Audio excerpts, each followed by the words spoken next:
everybody. This is Mr. Gregory. This is our second assignment and our second question. I want you to know that while I'm distributing this right before we go away for spring break, your spring break is your spring break, and you are not obligated to work on this question. You can if you want, but you're not obligated to. So I'm going to make this due the week after we get back from spring break, specifically the Wednesday after we get back. So Wednesday, April 15th is when this essential question is going to be due through Google Classroom. Also that week we're going to be on a new schedule, but you're going to learn all about that through Schoology and things like that. For now, let's just focus on the question we have at hand, and I wrote it down here so that I didn't forget. So our next question is a task and then a question. The question is, what are the differences between Confucianism and Daoism, and which philosophy do you prefer and why? So let me repeat that. What are the differences between Confucianism and Daoism? Which philosophy do you prefer and why? Now, a little bit of background. Over 2,000 years ago, there were two philosophers in China, not at the same time. One was by the name of Confucius. You might have heard of him. The other was by the name of Lao Tzu. Confucius came up with the philosophy of Confucianism, and we're going to learn about that today in this lecture. Lao Tzu, on the other hand, came up with the idea of Daoism. Now, Daoism is sometimes spelt with a T, like Taoism, or a D, like Daoism. I don't care which you use. They're interchangeable, and that's fine by me. So what I want to do is break down these two philosophies for you, and then have you tell me in writing, okay, here's how they're different, and then what do you prefer? What kind of system would you prefer? Which philosophy would you prefer? And then tell me why you would prefer that. And you could probably answer that in between 10 to 15 sentences. And like I said, this will be due April 15th. So let's get started. Take a look at the document that I attached to this assignment.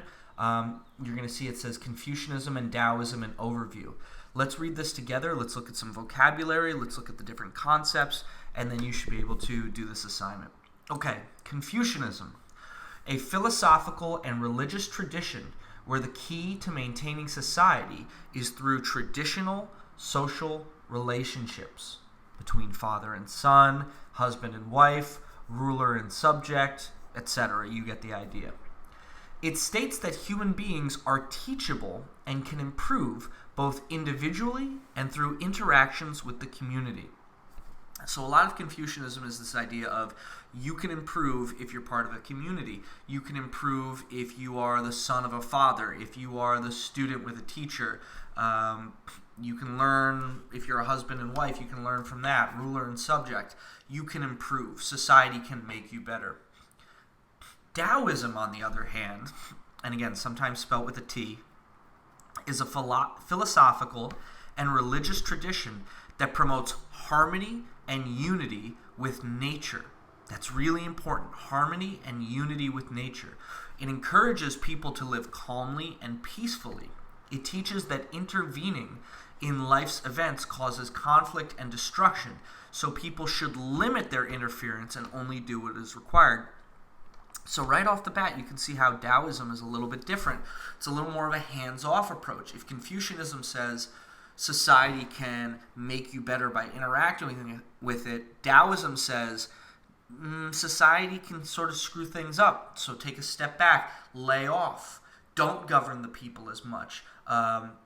Don't interfere with people's lives as much. People will correct themselves. So already a difference in philosophy. If you scroll down to the table here, we'll go back and forth bullet by bullet from Confucianism to Daoism. Confucianism, founded by Confucius in the 6th to the 5th century BCE, whereas Daoism is founded by Lao Tzu, 6th to 5th century BCE. All right, that's not important to our question, so don't even worry about that. Go to the second bullet point under Confucianism. The main principle is Ren, which describes that people should behave in a loving, selfless, and moral way. Okay. Go to Daoism. The main principle is the Tao, which means the way.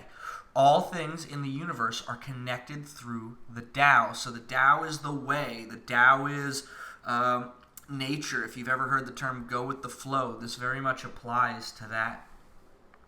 Confucianism has the principles of Li and Yi, which dictate people's actions. Li describes the actions that are right because of the needs of society. Yi describes the actions that are inherently right, good, and moral. Okay, so Li, let's use a modern example. Right now we're quarantined because of the coronavirus. We're staying home so that we don't possibly spread this virus to other people. That's Li. That's doing something because of the needs of society, and that makes it right. Yi is something that's inherently right, good, or moral. Okay, well, not killing somebody, giving shelter to somebody, or food and water to somebody who needs it, that would be Yi. So Li is helping society. Yi is really just doing the right thing regardless of society. Go over to Daoism. Wu Wei is the method of following the Tao. This involves living in harmony and letting things take their natural course without interference. Go with the flow. Let things take their natural course. So again, the difference really we're seeing here between Confucianism and Daoism is Confucianism says the government, society should step in and correct things, and Daoism is saying, no, don't do that. Let things correct themselves. All right. Confucianism has Sao. Sao is the principle of filial piety, which means that children should respect their parents. Okay, that's a fair point. I mean, I would argue that it depends on the parent's performance. If you have a deadbeat parent who's neglecting a kid, I don't think you should necessarily respect them, but this was the way that Confucianism was laid out by Confucius. So, okay, that's one principle of Confucianism. Daoism, on the other hand, has the principle of yin-yang. You might have seen a yin-yang, the circle and the two parts that fit with each other. It states that opposites fit together and depend on each other for harmony. Darkness and light, life and death. So yin and yang is the sense of balance. And so Daoism believes in this idea of having balance in the world, in the universe, in one's life. Go to Confucianism, it says virtue is seen as leading by the proper moral example. You are a role model. You should lead. You are affecting society with how you behave and how you act. But then go over to Daoism and they say virtue is seen as being true to yourself instead of satisfying the standards set by others. So a Taoist doesn't worry about the impact on society as much as long as they're true to their own moral code and they do what they think is right. So right off the bat, guys, there are some major differences between Confucianism and Taoism laid out just by this one sheet. So you already have a good amount of ammunition here to answer the question. But I want to go a step further. I want to look at two primary source documents, break them down with you, and then what we can do is answer the question of how are Confucianism and Taoism different, and then which you prefer and why. So move on with me to document A. This is a Confucian document. This document supports the philosophy of Confucianism. So let's read it together. Oh, and by the way, we should look at what this is. I cut it off for you, but I'll read it to you now. Document A, where is it? Sorry.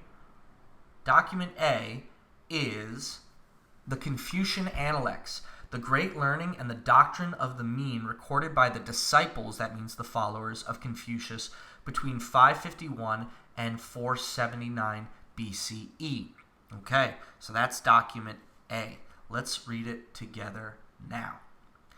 The Duke Ai asked the master, what should be done to secure the submission of the people? So what he's asking is, what should be done to secure the obedience of the people? How do we get the people to be obedient to the government? That's what submission means. The master replied, advance the upright and set aside the crooked. Then the people will submit. Advance the crooked and set aside the upright, and then the people will not submit. Ji Kang asked how to cause the people to respect their ruler. The master said, let him rule over them with seriousness. Then they will respect him. Let him be final and kind to all, then they will be faithful to him. Ji Kang asked the master about government, and the master replied, to govern means to rectify, and the word rectify means to correct, so to govern means to correct. If you lead the people with correctness, who will dare to not act correct? The master said, if good men were to govern a country for 100 years, they would be able to transform the violently bad and dispense, which means get rid of, capital punishments, and capital punishment is the death penalty. So he said they would be able to transform the violently bad and get rid of the death penalty. Okay, so what is document A telling us about Confucian ideas in the philosophy? Well, if we look at the part where it says in the second paragraph, advance the upright and set aside the crooked. That means take people that are doing the right thing and advance them, push them forward, promote them. And the crooked, set them aside. Don't advance them. Don't put them in positions of power.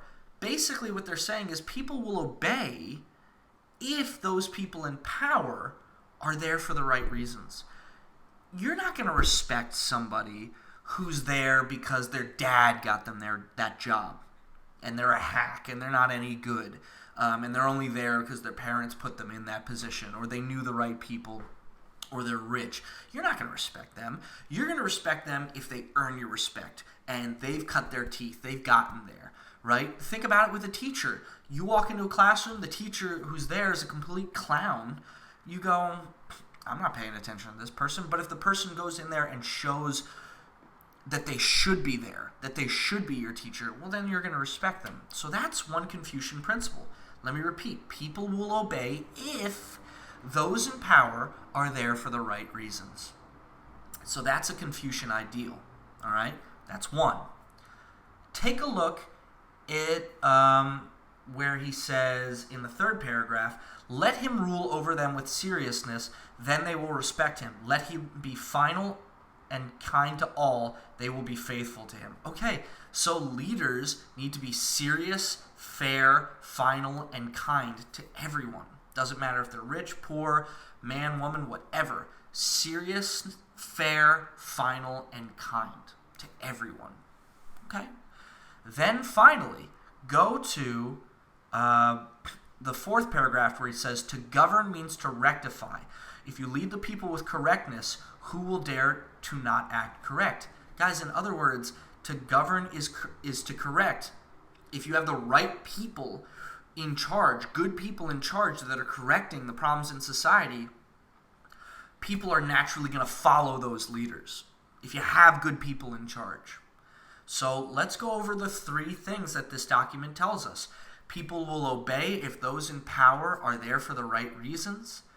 Good leaders are serious, fair, final, and kind to all. And to govern is to correct, and if the right people are in charge governing, then things will be correct and people will follow. So Confucianism is all about respecting those relationships and that society can make you better. That's Confucianism. Now let's go to document B and take a look at Daoism. Okay, so document B is from Tao Te Ching, the classic of the way and virtue, written by the legendary Taoist scholar Lao Tzu around 550 BCE. It was written by Lao Tzu himself, whereas the last part, the Confucian one, that was written by his disciples. That means his followers. But this was actually written by Lao Tzu, who created Taoism. So document B is going to tell us all about Taoism. Let's read and see what he has to say. Not to value and employ men of superior ability is the way to keep the people from rivalry among themselves. Not to prize articles which are difficult to procure is the way to keep them from becoming thieves. Now the word rivalry means competition.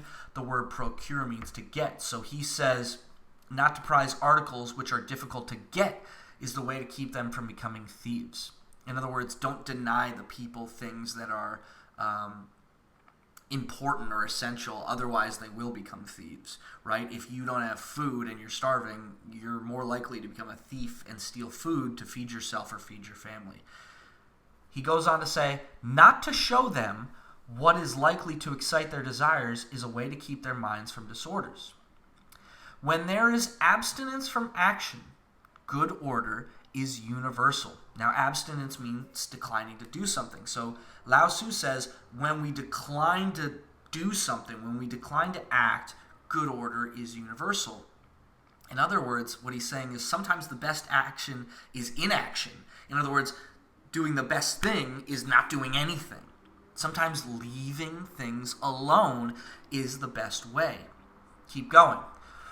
How do I know it is like this? Because the more regulations, that's like a fancy word for rules, the more rules and regulations there are, the poorer people become. The more people own weapons, the greater disorder there is in the country and clans. The more clever the people are, the more extraordinary actions they take. The more picky the laws are, the more thieves and gangsters there are. So, really what he's saying is there's no need to force or control correcting things. You don't need to force or control the way you correct everything.